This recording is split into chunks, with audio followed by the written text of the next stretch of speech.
After a decade, I've tried everything, and my migraine had become chronic, needing at least 20 days of migraine a month.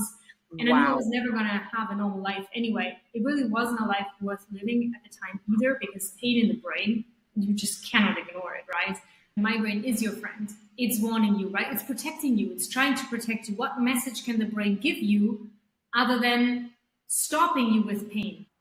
Pain is a warning signal, and in a sense, it's your friend. It feels terrible, but it's telling you something, right?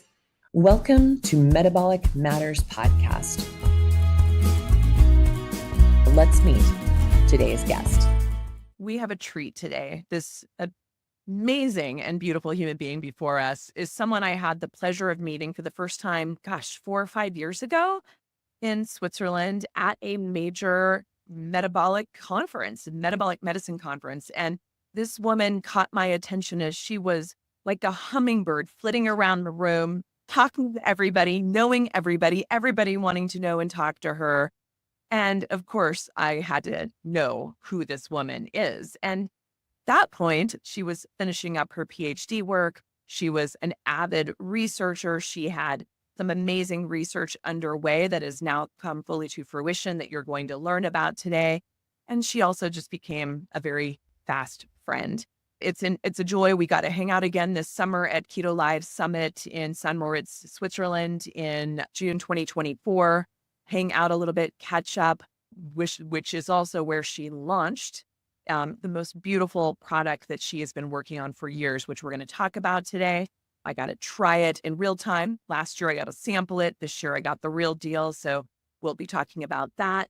And she became my early morning cold plunge buddy as we walked across the town of St. Moritz to jump into the lake every morning. It started out with just the two of us. And by the end of the week, I think we had a gaggle of humans willing to plunge their body into the cold. It was an amazing, amazing time to be with you as always. Welcome, Dr. Elena Gross. Well, Dr. Naksha, thank you so much. There are very few people I'd rather be on the podcast with than you. I get to talk to you for an hour. It's always such a pleasure. Such a smart and beautiful person. I'm very happy and honored to be here today to talk more about the metabolic phase of migraine and what you can potentially do about it. I love it. And tell us a little bit, Dr. Elena, you brought your pain to purpose, right? I really want you to tell your story. It is so compelling. And I know this is the story for so many people listening today, or so many people's loved ones that will be listening today and in the future. Yes, of course. Most importantly, my training is neuroscience and PhD clinical research. But I think the most important thing is that I am an ex-chronic migraine patient. And I think only those that ever had a migraine attack really know what it feels like. It's not a headache. It really is a crippling pain. It's really half-sided. It comes with nausea. It comes with sometimes sickness with all these sensory disabilities, such as moving makes it worse, light hurt, noise hurt, smell hurt, even touch can hurt. Some people can get these visual disturbances or sensory disturbances half an hour or an hour before the pain hits, which is for the Gora phase. So they start losing for the visual field, they get this funny visual thing that can almost feel like a stroke, or they get paralyzed half the body. So there's quite a lot that comes with migraine. And it really, at some point, started when I was around 14. Nobody could tell me what it is for about a year. I went to everyone, psychological, maybe it's cancer in your brain, whatever. Eventually, we figured out where it was. And then I was like, hey, now, a billion people have this super common.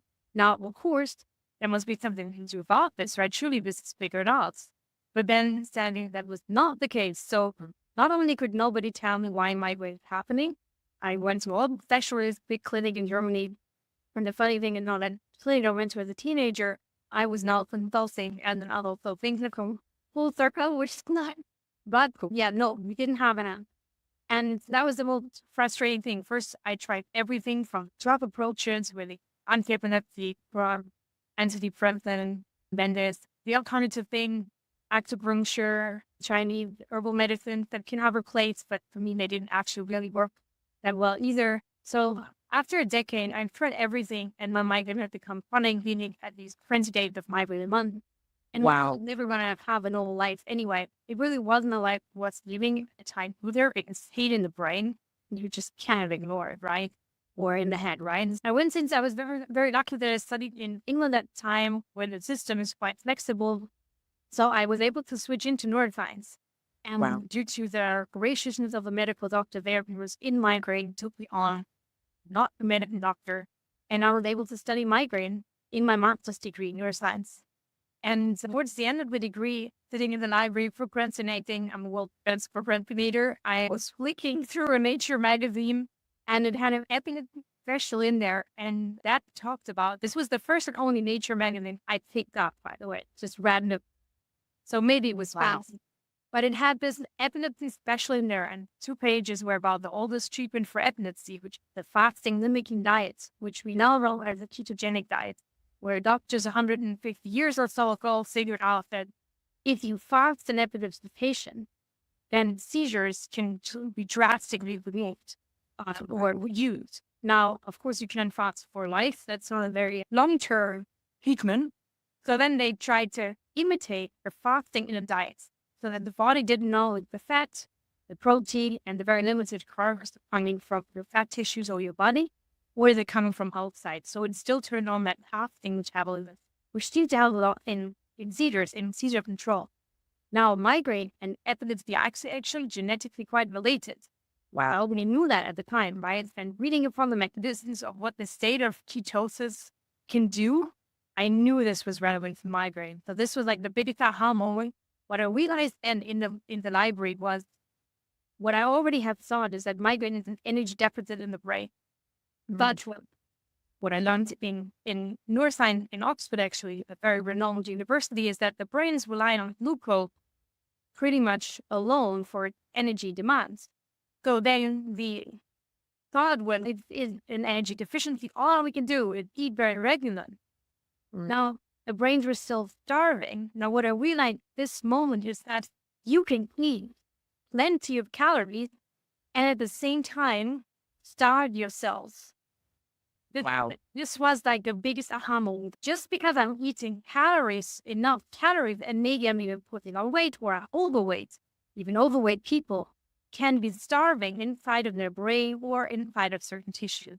And that was like, wow, okay, so then I had a patient, and I knew this already at the time. I was doing neuroimaging trials on chronic migraine patients, and they're really the one that I was like crawling into the lab. They look, you know it, they look sick. They feel sick. They're in pain constantly. They don't really have a life. Now, the scanner broke down during one time, and that patient had to come back. Now, she came back 2 weeks later, and I almost didn't recognize her. She walks in, she's smiling, she's upright, she's lost weight. She comes in, she's beaming. I'm like, wow, what have you done in the last 2 weeks? I started to fast. Wow. 2 weeks that I had red wine every night, and I haven't had a single migraine. And I'm like, how is this possible? It was an energy deficiency. She wasn't eating at all. How is the glucose getting into her brain? And when I sat in the library, all the pathogens came together. So that person hadn't been eating for 2 weeks, but it was the first time her brain was adequately fueled, because she was better at using an alternative fuel source to glucose. Okay, but this all came together. Then Oxford said, no, thank you.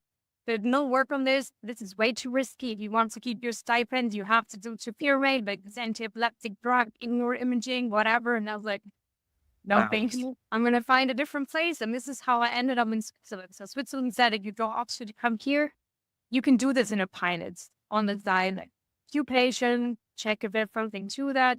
So when I came to Switzerland, and this is how I ended up in tiny Basel, with beautiful, by the way, but I didn't regret it. But yeah, that's my backstory. And after a lot of trial and error, I would say at this time, like 10 plus years back, there wasn't so much information on this whole ketogenic thing. I didn't know protein control. I didn't know none, but carbohydrate. There's a lot of trial and error involved, and sometimes they go over. But eventually, I think, because I didn't have a weight measure, but eventually I crossed that deep migraine valley, got into ketosis. Wow. And finally had my brain back. I remember clarity in the calm of my brain when pain was shutting down, and it was like the crystal clear Swiss mountain lake to jump into. When the pain subsided and I finally have this like clarity, was amazing. And then the only issue was for me, it was very hard for me because my liver had been struggling. It still is due to decades of medication overuse, optostrain, ketone bodies are manufactured in the liver. My liver was struggling. And this is where then I was thinking, it is horrible. No fruit, no colorful vegetables. If you have too much oxidative stress, it's difficult. And if you have sluggish hormones due to all of the things that are happening in migraine. Anyway, long story short, I was thinking maybe there's a way that we can manufacture what the liver would be doing in the lab and then adding exogenously. And this led to my PhD project. In the end, what we looked at was exogenous ketone bodies rather than strict ketogenic diets in the human for migraine, basically. And that was the first ever clinical trial to look at exogenous ketone bodies in a patient population in the world, actually. In time was horrible. I love it's just a good long backstory, but then It is such an important backstory because, first of all, I hope, as I'm sitting here covered in goosebumps over and over from things that you're saying, there's a few points that stand out to me. One of them is you didn't give up for yourself. You kept persisting for your own journey to what was the truth for you. That was number one. Number two, what strikes me is that you were resourceful enough to find a way into a medical training program that you didn't qualify for, right? You were like, I'm here, I want to learn. I'm not a medical doctor, but put me to work. That, you guys, is another part that just shows this level of resilience and persistence that Dr. Elena completely embodies. Third, they tried to put you back into a box when you came on to something. They tried to box you back up. And the vast majority of people would have said, I'm at Oxford. I have to do what Oxford wants. This is what limits our ability to change the narrative. And Dr. Elena said, F you, and said, I'm going to do something a little bit differently. And found someone willing to take her, step her out of that box to create what you now heard is the first ever exogenous ketone study in migraines. Incredible. You are the better example. I knew I wasn't dying at least, right? So you're the better example of resilience and really looking out for yourself and define how you on. I must say, at least I was lucky enough that I was training in psychology for one, math or computer science, completely off. But there was a possibility, right? But then I think you're absolutely right. And that's something that we might get discouraged, and maybe I still have to look at my younger self sometimes now that I'm in similar situations with my startup, which is Whisper, and my kid, where both were not fitting in the boxes, and I must look back and be like, all the things that I have done outside of the box, or just asking and persisting. I think that's something we need to keep telling ourselves that, of course, there's pressure. You don't want to be too annoying. You also don't want to. There's always like social pressure to be like a nice woman or a nice person and not to nag too much. But if you don't nag and if you don't even ask for, we don't try, then you've already lost. So that's why also looking back, yes, for my health, I had to try. Right. There was no way of sticking around. And everyone who still has chronic migraine today and is watching this, and you're still there for your family, you're still fighting for your job, and still there. No idea how I did it. I think we also need to send a shout out to those people that they're still sticking around and they're heroes on a daily basis. I have no idea today how I survived and did all the things back then. And I have no idea how hard to be today, but that's also, you can't see migraine. It is always, even if I see comments on something about migraine on social media, not that bad, just take an aspirin, but drink some water. That's the advice you're getting. Just drink some, it's not a headache. And it is absolutely stunning. And the migraine fighters out there that don't really get credit for what they're doing every day. So I just want to say you're amazing. Keep going. And there is hope. And that's where we want to go as well. That's something I wanted to say. If there's a billion people with migraine in the world. People figured it out more. It's a shame that not more research on it going. I think that it's actually the second most disabling disease in the world, according to the WHO, according to use lot to disability. And it's the first among women and autistic. Just because, And there's no funding. Nobody seems to care, not many. Not nobody, so if you're national care, that's amazing. So thank you for that. Migraine is never on any of these conferences, right? We're just at the Metabolic Health Summit in Europe. I missed it. You were there. I would think, sadly. But there or July conference, like big even metabolic space conferences, migraine is never on the radar. Even though it's so hard, right? So We have to fight for this becoming more visible, because if there's a billion people in the world, that one piece of hope, something that is affecting every seventh person in the world is not an accident of nature. It's not some genetic mutation that is an accident because they have been passed on. Something that is affecting every seventh one of us has some evolutionary advantage, or has had some evolutionary advantage, and that has been passed on. So we can get into that. And that also means, in the reverse, if it's not primarily your gene, it's primarily your environment and how your genes are expressed. And your environment can be changed. So this is the most hopeful message for everyone. And I think the same is true for many civilization diseases. Civilization diseases being diseases that are very common and that are affecting us due to the way we live.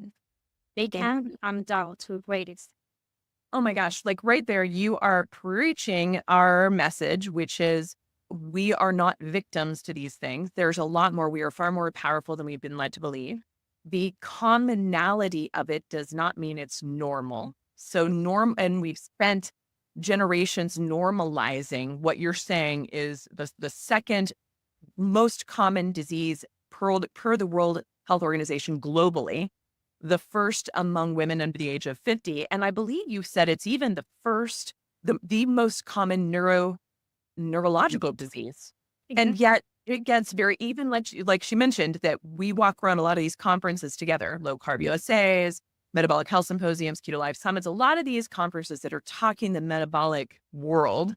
And yet I've never had a migrainer speak on stage. I've never seen that happen. This is why Dr. Elena, why she caught my attention when we first met, is she's running around. She's like, guys, if you're going to put me on the stage, I'm going to put myself in front of you on my own stage. And that is her essence, her resilience, her persistence, yet again, is that we've all been listening loud and clear. And by next year, my hope, my goal is to get you up on those stages, to be sharing this message even louder, because you're right. It is just another manifestation of metabolic disease. And our conversation here is all about metabolic matters. And Dr. Elena is bringing to light one of the most understood,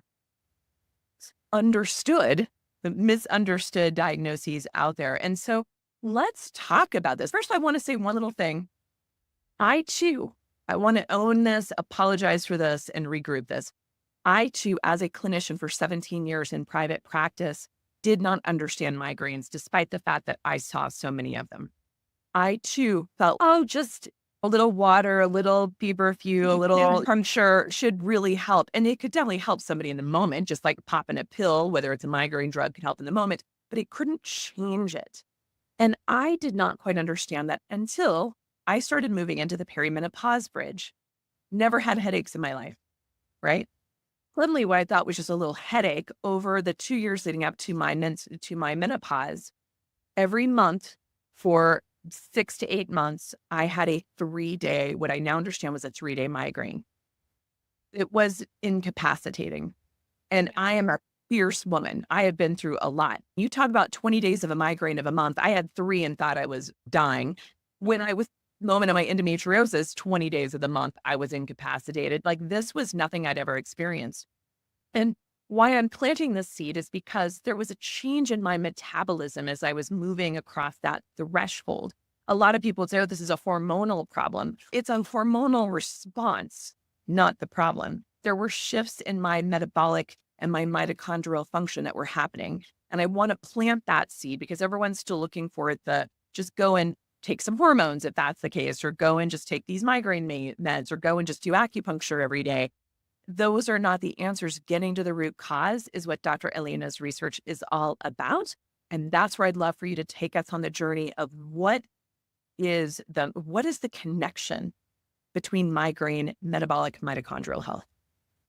Thanks a lot. And I'm sad you had to go through this. I just want to comment also what could be happening. This mitochondrial, that's metabolic changes, but also what we don't realize is the power of these female hormones, progesterone, just estrogen. They're actually very strong antioxidants. They're super protective. This is why some women before, when they're pregnant, second and third trimester, when things are skyrocketing, they feel superhuman, they don't get sick. That's because estrogen and progesterone are super strong antioxidants for a reason, like protecting the fetus, the baby, and the mother, right? But that's why when these are reduced in menopause, you now suddenly become vulnerable to all these metabolic stressing, to all this oxidative stress that come to the way he currently lived. The way we live today in our current day and age, it's so harmful to mitochondria because oxidative stress is so high, and we'll come in a second, we'll come to how this is so elevated.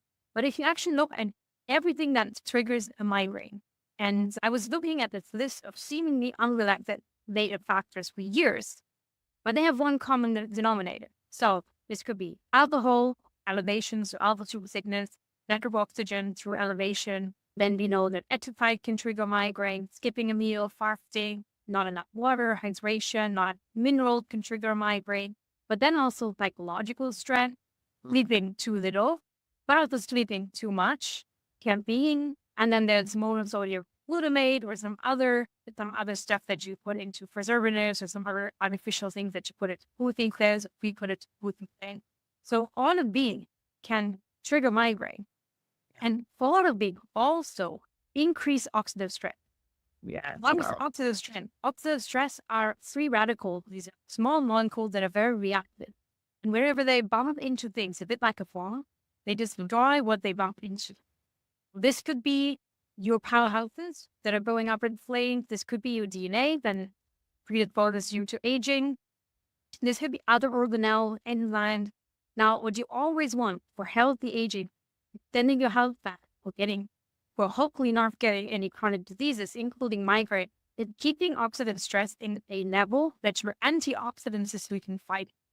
And this is something, for example, that is not working well in migraine. And what the stress is necessary is when you sport, when you make energy, some levels of oxidative stress are important. This is also how we, for example, guard ourselves or fight viruses or bacteria, invaders. We make new bombs also to fight off foreign pathogen. But the bomb can also turn against ourselves, right? So there was, start with the beginning, all migraine triggers can have oxidative stress as a common denominator. Why? Oxidative stress basically impairs how we can make energy. And if you don't have enough energy, the brain is the organelle that will go down first. The brain is very special in how it needs and uses energy. For example, the rest of our body, we all know the leanest of person has fat stores and can use long-chain fatty acids, or worst case, even proteins or long-chain carbohydrates to make energy. So they have a variety of different fuel sources. The brain is protected by the blood-brain barrier that goes all around those skull basically. And it can only let 3 small molecules in adequate amounts to fuel the brain. Glucose, we all know about that one. It's lactate that happens when we do exercise. It's not around a lot at most of us. And the third category is ketone body. Ketone body are these small fatty acids that are produced during fasting or period where we don't eat for carbohydrate restriction. And these can also make it into the brain. Now, the other abnormalities or specialities of the brain is it's shielded, yet it can only let small molecules in, but it can also not store energy because there's just no space in the skull, right? So this is why if you have a stroke and the supply from the body is stopped, your neurons will degenerate within very, very short periods of time, minutes, right? So the brain is absolutely dependent on the rest of the body to supply it with energy. And at the same time, but now the third point is it only makes up 2% of our mass, but it requires 20 to 25% of our energy produced, even at rest. So super energy hungry. Now, all of this makes the perfect storm of energy deficient. In migraine, we have one other abnormality. Maybe it's even your superpower if you're a minor. You have a very energy demanding brain, meaning that there's neuroimaging studies that look at migraineurs or migraine sufferers even between attacks that show that on average, migraine patients have 16% net ATP in the brain. So they are energy deficient and they don't habituate. Habituation is something is a concept, I think, of nature. Again, evolutionary speaking, an advantage for a lot of us. Habituation is a process where you save energy in the brain, where, for example, if somebody without migraine looks at a white wall like this, at some point the neurons will realize, oh, there's no change. If there's no change, I will stop firing. And I will only start firing again if that ball turns black or there's something happening there, right? That's called habituation, an energy fading process. Migraine patients don't habituate or don't habituate much, meaning their brains are keeping firing. Now, why would we have that hyperexcitable brain in every seventh person? Why would those genes be passed down? Now, then again, I tried to look with my, let's say, evolutionary glasses and bias. I think about us as a species, human, 10,000 years back, right? We're all lying around a campfire. Every seventh person has hyperexcitable brain.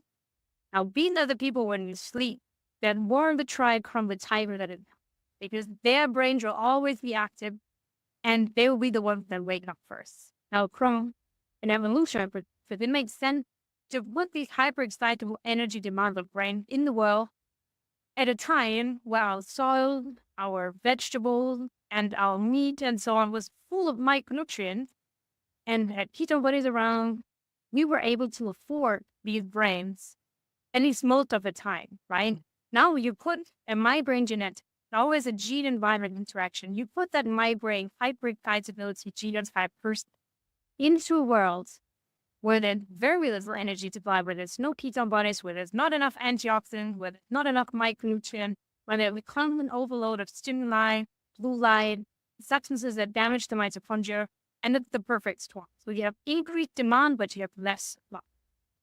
And I think this is part of the reason why we have migraine. Now, migraine itself, what you said earlier, Nasha, is that something are expressing wrongly. And I think I partially, but I think that just because it's normal doesn't mean, yes, it's normalized, but the mechanism is normal, as in it's probably even preserved. The migraine mechanism is a warning signal. Pain is always a warning signal. And you may have heard from your doctor or from somebody else, if a pain is turned chronic, no level warning up, just warning function, whatever. I disagree. So a chronic pain is still warning us. We just haven't found the root cause, right? It's still warning us. Not just, there could be a condition where there's a malfunctioning pain. But I think in migraine, it's not a wrong pain signal. Pain is warning us, is something wrong? And this could be a hormone deficiency. If you don't have enough hormone, this is also a reason for a warning signal. But in many cases, it can also be the energy deficiency or too much oxidative stress. And this we published in Nature Urology, so this is not something that is fully us believing it. So it is out there. It's something you can take to your doctor and show them. If migraine is this warning signal, then what we're currently doing, we're taking painkillers, we're taking triptans, we're constantly turning off the warning signal.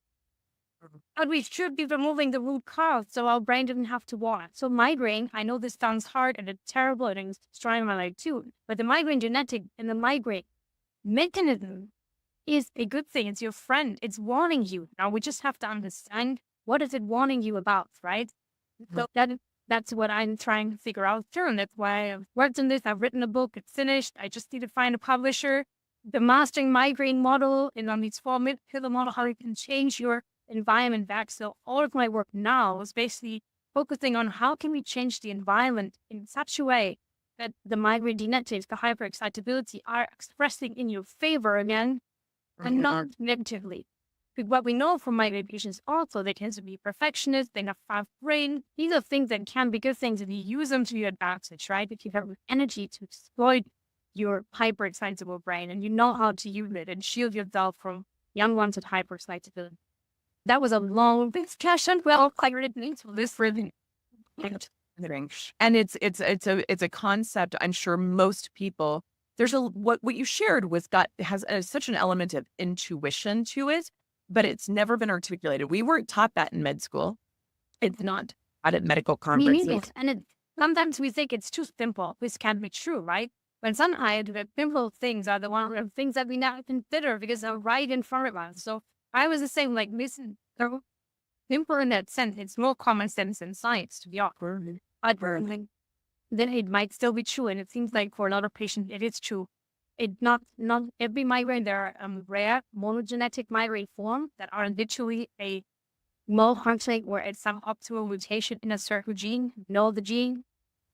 It can be maybe mitigated, but I'm not going to say that this can also be overcome as easily, potentially, right? That's easy, of course. But for the most common polygenetic, multigenetic, multifactorial migraine that there is, whereas small mutations or polymorphisms that lead to what we just described, they absolutely hope that this can be improved in multiple cases. I love it. What our listeners who have been following us for a while will hear and are probably shouting from their own living rooms right now is the terrain is everything. Like brains are only impacted or expressing dependent on the environment in which they're in. And so this is huge. And one other piece I would love for you to say, because people are going to also hear resonance here, hear coherence here of something that I always say strikes me. You say it on your website, you say it on your white paper. We were talking about before we went on to this live recording together. But there's a philosophy that you and I share among the cancer world and among the migraine world that may be a little trigger warning for people, that it may be a little against what they would likely think of, because we have all these kind of like migraine bad, anti-migraine drugs, cancer bad, F cancer, kill the cancer. You have a different philosophy, which resonates very much with the philosophy I carry with regards to cancer. What is the philosophy you always share with people about migraines and whether they are a friend or foe? Yeah, so when I say that migraine is your friend, it's warning you, right? It's protecting you. It's trying to protect you. What message can the brain give you other than stopping you with pain? So if it's energy deficient, what does it do? What does a migraine do? It's actually forcing you to go into a dark room. It's forcing you to rest because moving makes it worse, right?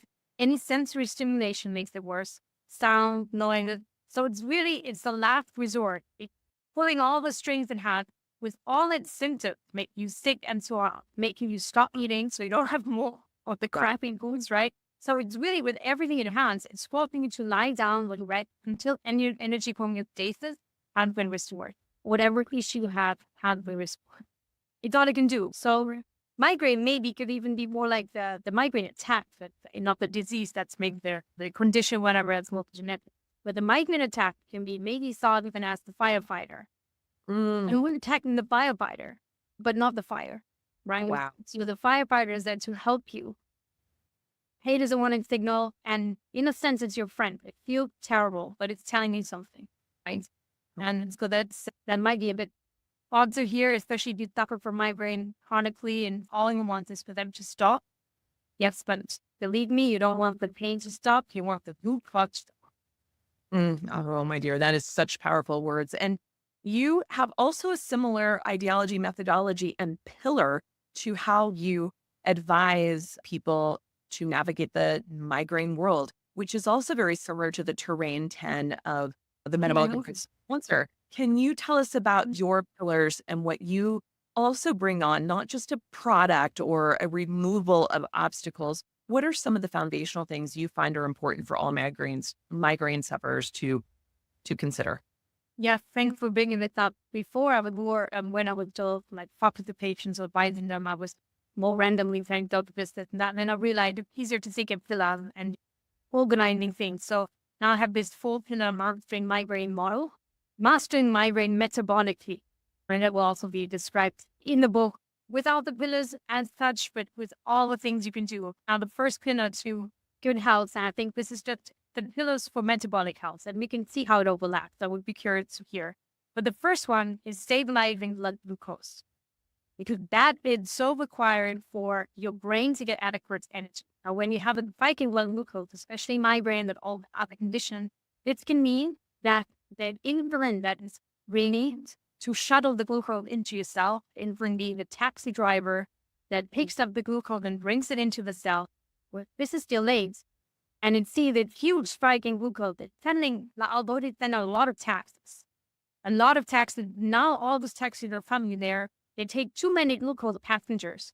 So that after the spike, there might be less passengers of glucose in the blood than there was before. Now it was hypoglycemic, right? Now the body, oh shit, this is really bad, like the brain is starving, cells are breath. Now you're really hungry, ravenously hungry. It is the food grade. Now, of course, you look for the next thing. You really have this craving, the survival urge, not a willpower problem. Survival urge that you now need to find something sweet and fatty. Worst combination, quickly, because otherwise you're starving. Right now, you're eating a lot of sweet and fatty food. Now the blood sugar rises again if that's processed food. And the same thing happens like a broken famine. You're overshooting, you're undershooting. It's too hot, it's too cold. Insulin taxi drivers are going crazy and they don't know what to do. This is not good. Now, in this category, the first pillar is more than just that. So the first pillar really involves whole foods. This does not yet mean you have to go ketogenic. In that state, this means low glycemic index food that keep your blood sugar stable. This is individual, guys. For some, they cannot have sweet potatoes, others can, right? For some blueberries, they're off the whack. This is why carrying something like this low, check in your temperament glucometer, checking once in a while what you're reacting for, that's key. It is about removing processed foods. This will come up again in a different category. And it's also about sleep and food management. That all fall in the first category. There's other things that can have your blood sugar spike. That is stress. It can be caffeine, an individual. It can be viral infection. It can be dealing with all negative, nasty people or coworkers that you hate. That all of that can elevate your blood inflow. So this is also stress management. That's all the first. Second pillar is oxidative stress. We talked about this. So important. This means reducing free radicals that you take in and improving your body's capacity to neutralize your bombs. So let's form small bomb neutralizers facing healing. This will again, how do you do that? That includes whole foods, nutritious food, colorful foods, whole food, vegetable, or it can also be high quality sources of animal food, eggs, meat that are choline in it. It means no processing, absolutely no processed foods and no sugary foods because they will come with oxidative. This means don't fry with feed oil. Feed oil are pure free radicals. Want to play it, right? You can have them in adequate doses, but you should not fry them. The water pump is anything that is liquid does not need to be heated if it's a fat. Watch over roasted nut. This is a hidden one that you don't realize.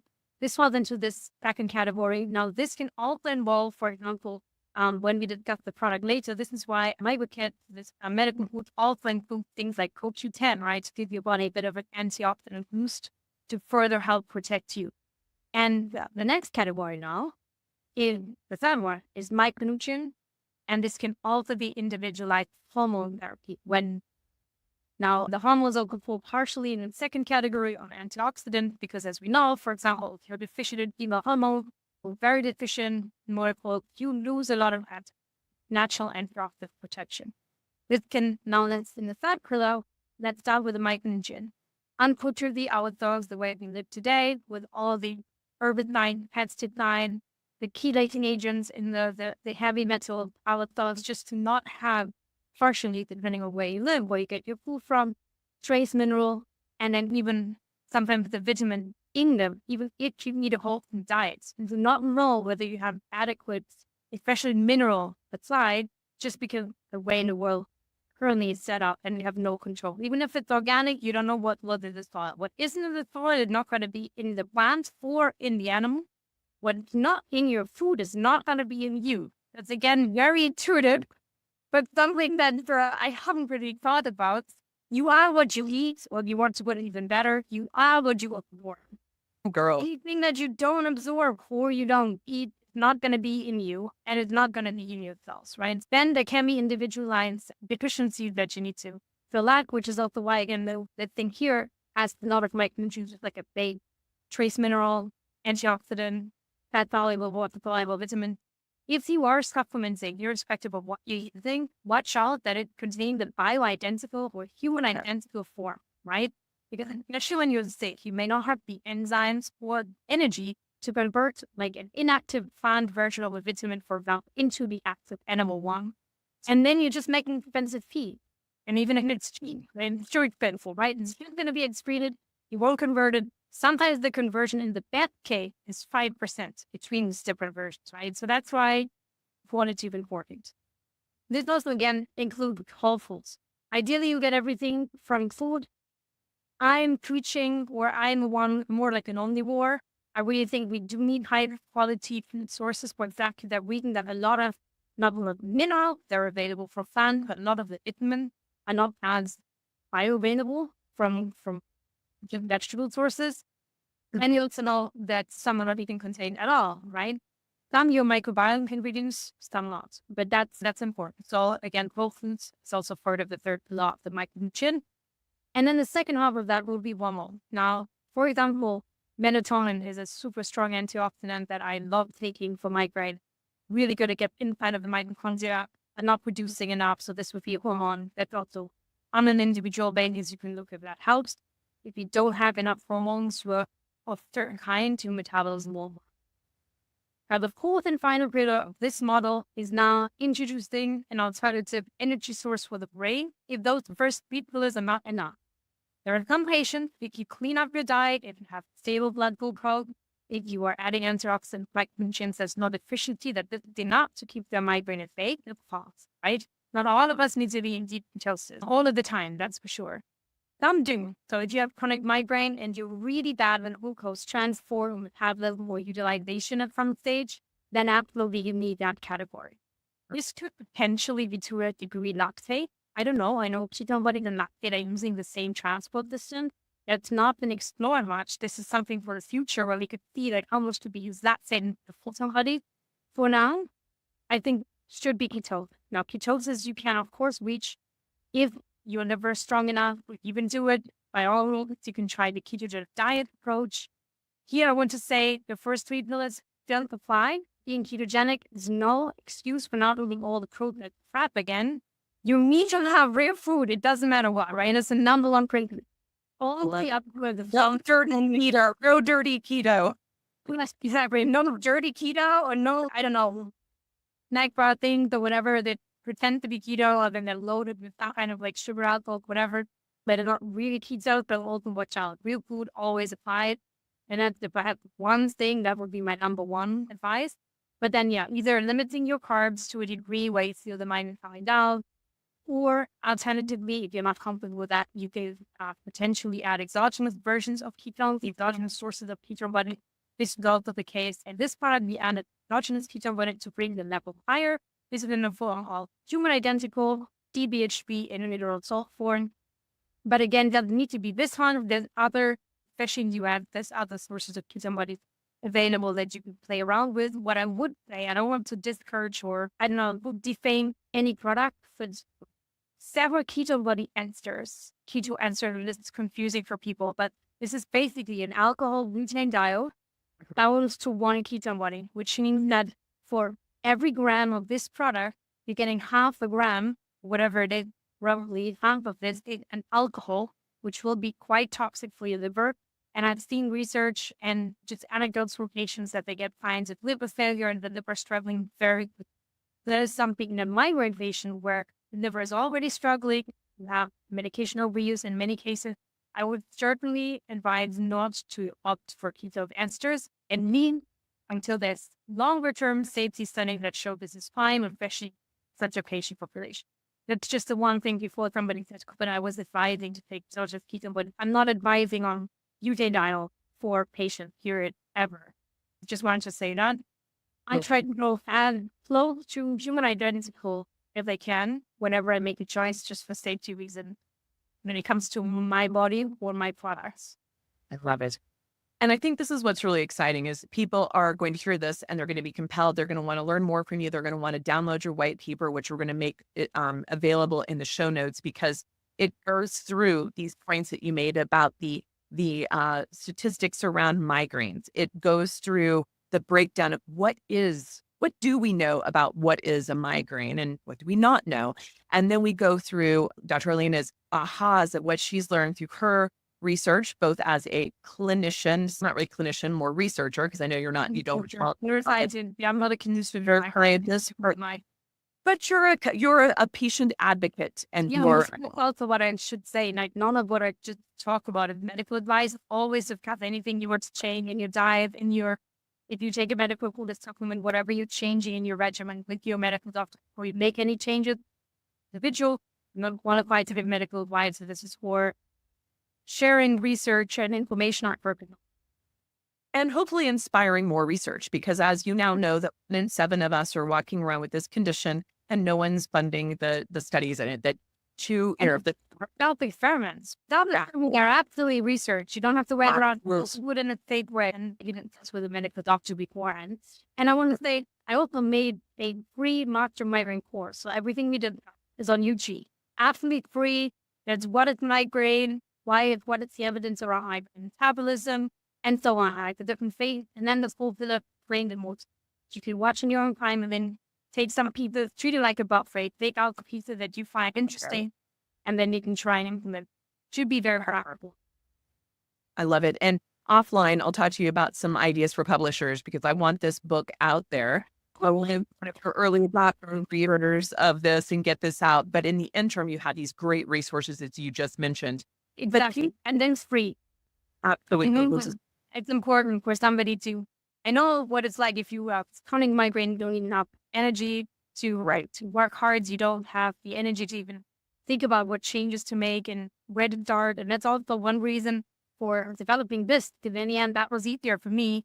microCat that can maybe as a tool, get you out of your dark place and then give you the energy to then make all the lifestyle changes that ideally should go with it. But sometimes you don't have the energy, don't know where to start, even who all the lifestyle changes that we just discussed, right? If you first hear this, it can be absolutely overwhelming, right? It can be a bit like a root called crutch, if you want. Right. And last thing I want to say also, because of course, in the migraine phase, everyone will overcome it. This is probably true for a lot of different phases. Right. I guess it's in cancer, it's very similar as well. Very We're much. being sold so many products left, right, and so it's always good to be skeptical.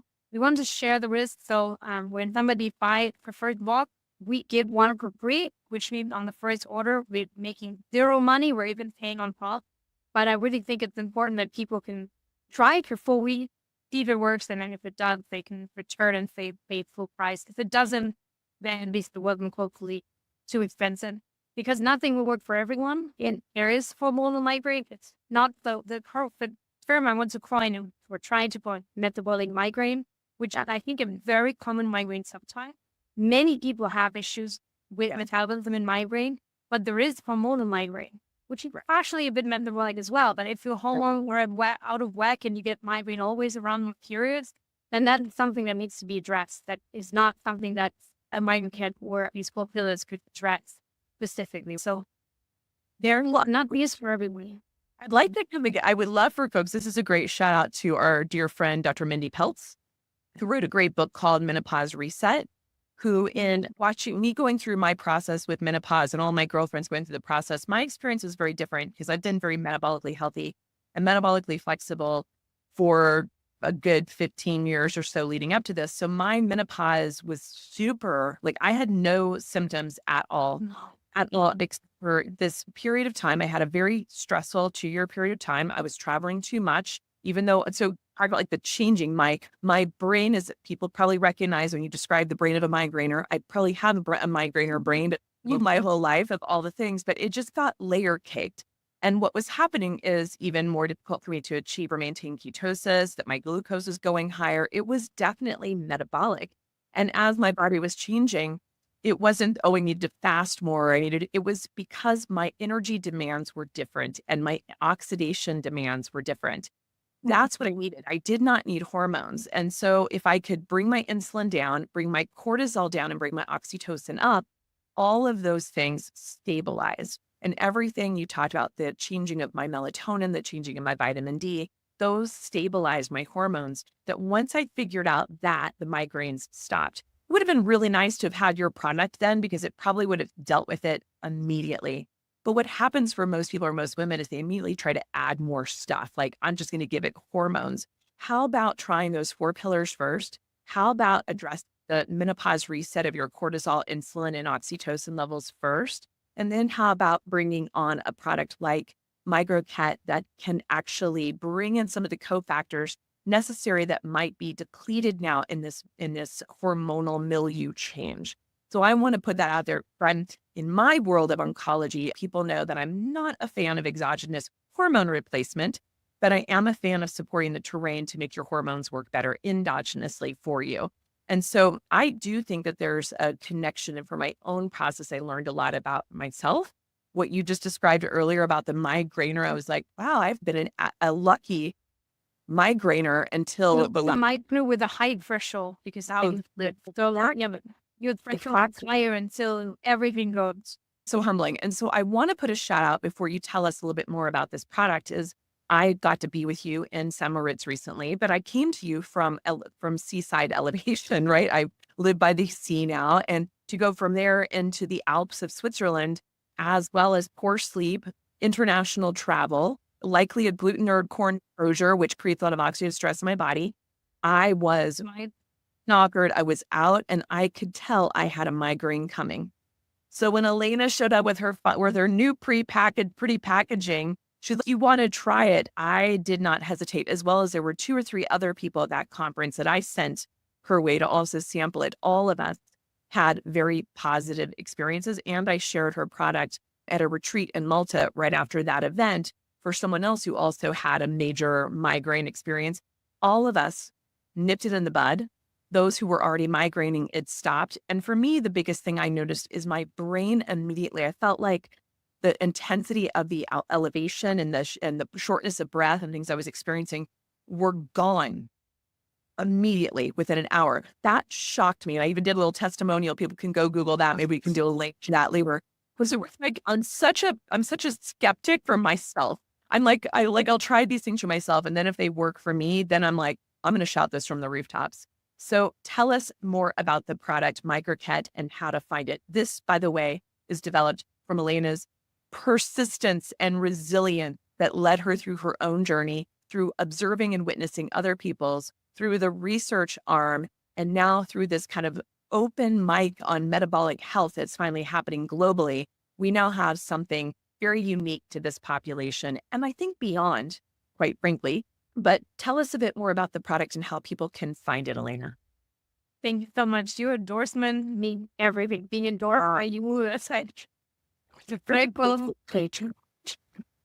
Amazing. So Peter Swiss and then mitochondrial, the importance for me to operate on 2 principles.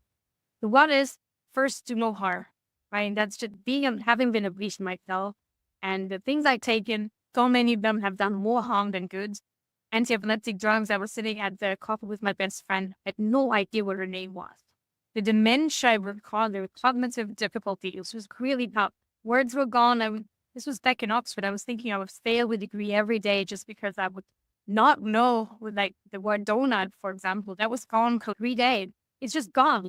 The words were just disappearing. It's weird that. So, yeah. First, no harm. That's because I want to take all the product that I'm making myself. So I always have patient in mind first. Second, let food be thy medicine. So we found a category called medical food. Medical food is literally what it says. It's the food, but against this. For the dietary management of the disease.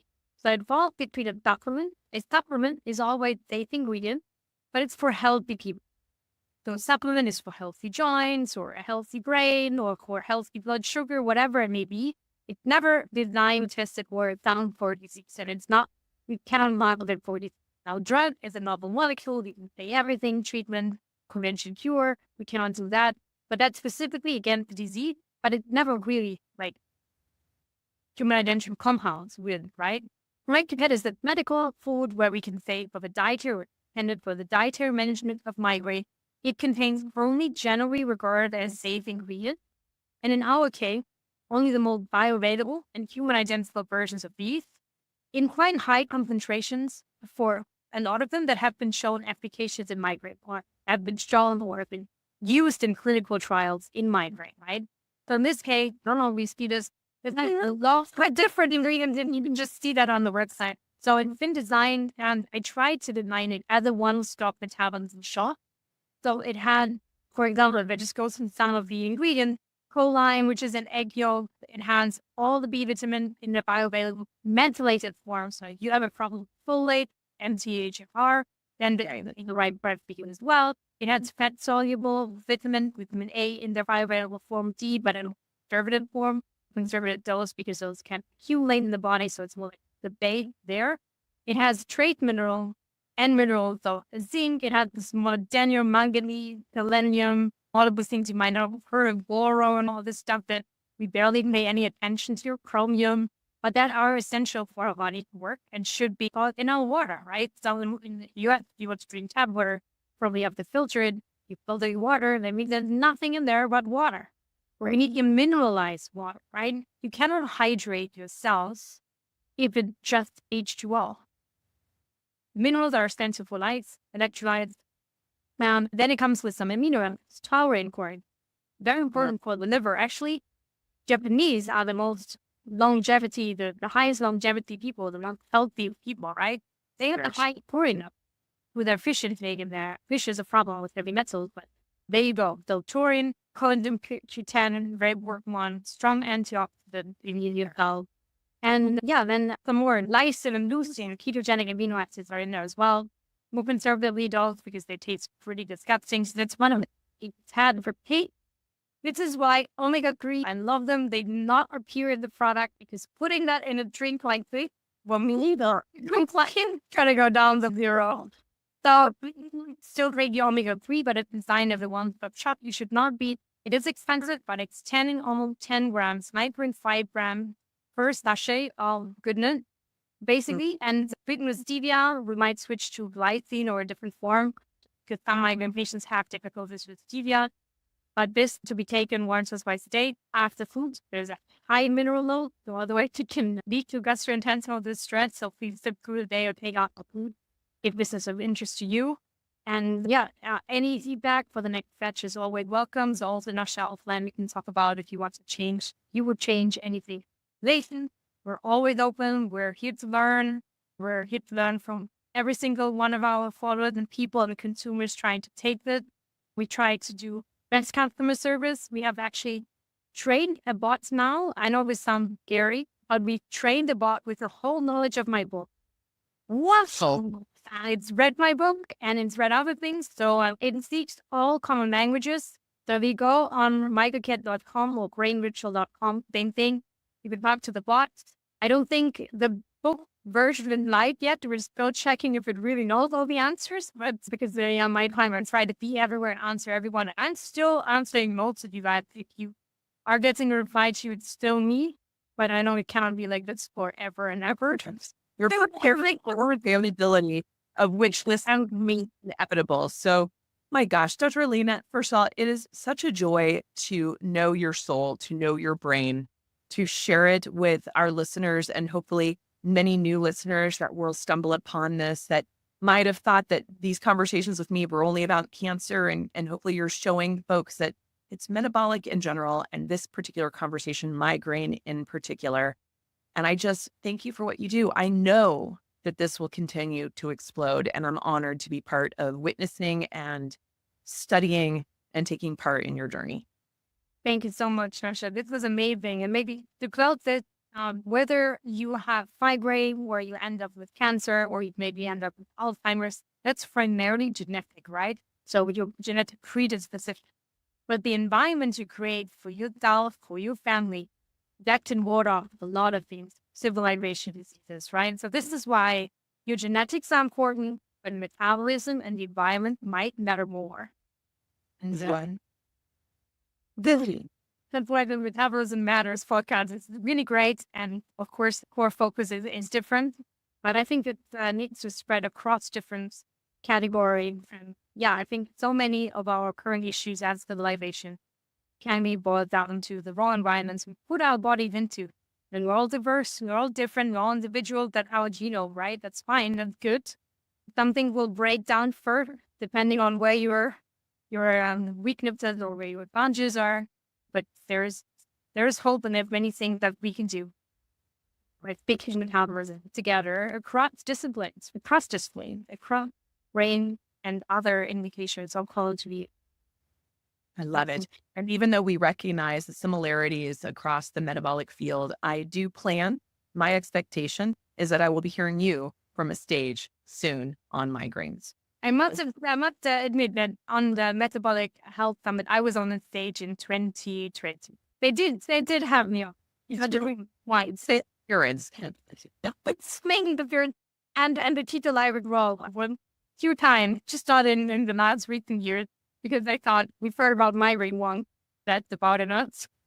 From the mentality.